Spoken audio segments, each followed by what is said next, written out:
Welcome back. So today we have part two of the Storm Supernova test, and this is Bryan, our stroker. Hopefully you've seen the initial video, part one, where I gave you my perspective as a tweener. Bryan, honestly, straight away, had a pretty different story. We talked about the Supernova having a strong cover and strong core, and for me that combination yielded a smoother ball motion. For Bryan, this was a revelation.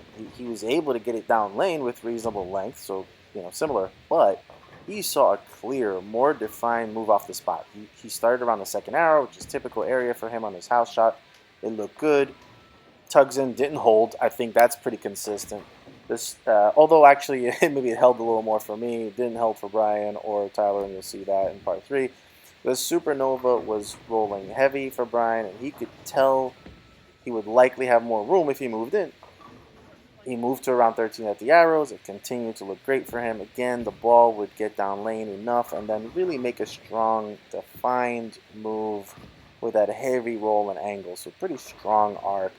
The big difference between what I saw and what Bryan saw was the angle the ball created for him off the spot. He really got a more explosive reaction, which is very clearly visible.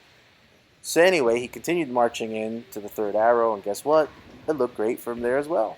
Of course, on balance, every time Bryan made a move, he had to be in the right zone, front to back, right? So in other words, if he moved three, maybe he'd move two with his, move three with his feet, two with his eyes, so on. Or maybe sometimes parallel moves just to avoid that huge boomerang, angles. The ball still won't quite make it back from the heavy friction, as it clearly uses up too much energy, so it misses outside, kind of poop out.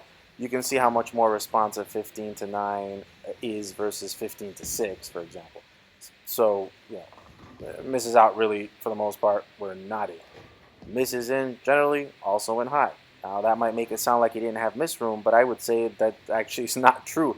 He had a decent window to throw the ball. He was just too strong to hold from big misses in or recover from big misses out. The bottom line is Bryan struck a lot with the Supernova, having no trouble whatsoever.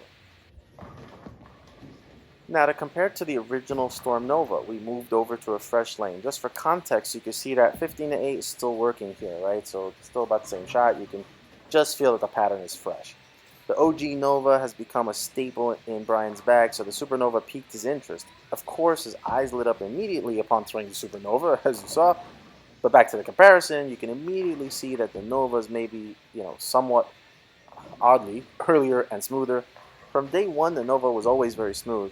Never really a ball that was a coast-to-coast type, just too much core. So while the Nova was ultimately in a similar zone to the Supernova, you can see that it is less punchy than the Super. He could go through the same point at the arrows, but he had to move the break point in to get the punch with the OG. The Super simply was a stronger ball with a stronger back-end move. So theoretically, Supernova could replace his lock as his strong defined, while the Nova remains a kind of, say, strong defined minus, maybe. Final thoughts. The Storm Supernova was an absolute joy for Bryan. This has a real shot of sticking around in his bag, taking the top spot, maybe finally benching his venerable lock. It made the strong down lane move with overall strength you would expect from a strong defined ball. It has a good relationship to his original Nova as a step up. The Supernova definitely ticked all the boxes expected for Bryan.